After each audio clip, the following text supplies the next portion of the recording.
میں سمجھتا ہوں کہ نذیر قریشی صاحب کے بعد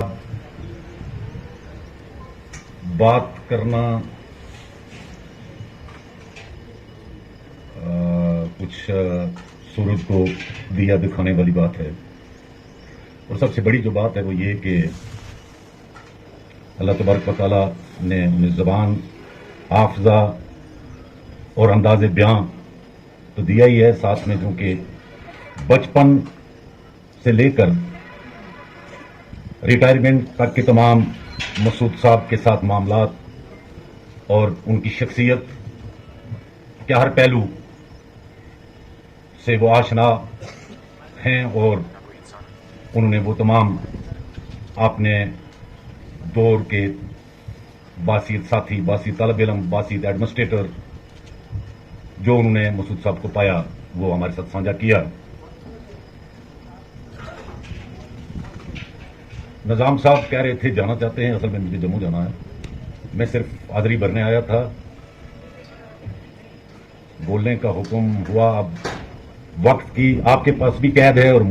مجھے جانے کی جلدی ہے۔ میں یہ سوچتا ہوں کہ ایک دو باتیں جو ان کے کلاس میٹ دوستوں سے میں نے سنی ہیں ان کو آپ کے سامنے رکھوں۔ سب سے بڑی جو بات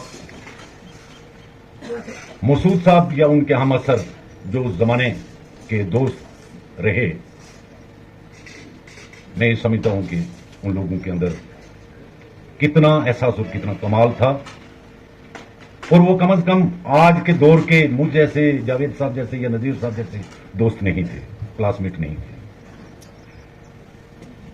مون سنگھ ایڈوکیٹ کی وفات پونچھ میں ہوتی ہے،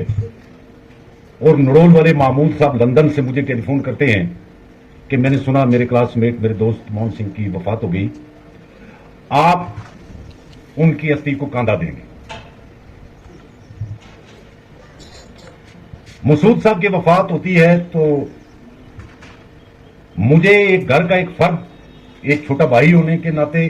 پتہ نہیں، لیکن میرے پاس سب سے پہلے یہ خبر لے کے مہندر سنگھ ایڈوکیٹ آتے ہیں، اور ان کی آنکھوں میں آنسو تھے، اور مجھے کہنے لگے کہ پریزیڈنٹ صاحب آپ نے سنا مسعود صاحب کی وفات ہو گئی۔ تو خیر ہم نے اسی وقت کام سسپینڈ کیا، تعزیتی میٹنگ بلائی۔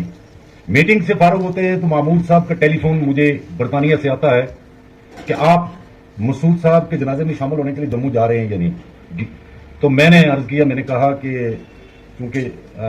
آخری ان کی نماز جو ہے، نماز جنازہ جموں ہو رہی ہے، تو وہاں وقت پر ہم نہیں پہنچ سکیں گے، تو یہاں تعزیت کا اچھا پروگرام ایڈوکیٹس کا اور لوگ بھی، اور میرے خیال میں اتنا اچھا ہماری بار میں مطلب حاضری کے اعتبار سے، دل سے، چاہت سے، جب سے میں پہنچوں دو ہی میں نے تعزیتی وہاں، یا مسعود صاحب کا یا سید تاج حسین شاہ ایڈوکیٹ کا، جس میں کوئی کلرک یا چپراسی بھی جو ہے وہ شامل ہونے سے نہیں رہا۔ تو میں نے کہا اس وجہ سے میں نہیں جا سکا۔ تو پھر انہوں نے وہ کہا کہ آپ کا جو پروگرام تھا کوئی ویڈیوگرافی کی ہوگی، میں نے کہا جی کی ہے، کیا مجھے وہ بھیج دیں، شاید انہیں یہ اعتبار نہیں تھا۔ تو یہ تھا اس دور کے لوگوں کا آپسی اخلاق یا کسی رشتے کو سمجھنا اور اس رشتے کو آگے نبھانا، اس کی قدردانی کرنا۔ جہاں تک مسعود صاحب کی شخصیت کا تعلق ہے، میں یہ سمجھتا ہوں کہ مسعود صاحب نے دور طالب علمی میں کالا بن کو پہچان دی، لا گریجویٹ ہونے کے بعد مینر کو پہچان دی، ڈی وائی ایس پی بھرتی ہونے کے بعد خطہ پیر پنچال کو پہچان دی، اور ایڈیشنل ڈی جی پی ہونے کے بعد جموں کشمیر کو پہچان دی، لیکن وائس چانسلر ہونے کے بعد اس علاقے کی پہچان پورے ہندوستان بلکہ بر صغیر میں کروائی۔ بیک وقت ایک آدمی کا پولیس افیسر ہونا اور ایک اچھا ایڈمنسٹریٹر ہونا کوئی بعید القیاس نہیں، کوئی اچھوتی بات نہیں، لیکن اس کے ساتھ ساتھ اس کا ماہر تعلیم ہونا اور ایک اچھا سیاستدان ہونا، یہ جو ہے یہ کوئی معمولی بات نہیں ہے۔ اور مجھے یاد ہے کہ جب سنگ بنیاد رکھنے کے لیے مرحوم مفتی سعید صاحب تشریف فرما ہوئے تو مسعود صاحب نے مجھے بھی وہاں حاضری کا حکم نامہ بھیجا تھا۔ تو تقریر میں مفتی صاحب نے کہا تھا کہ میں ان کے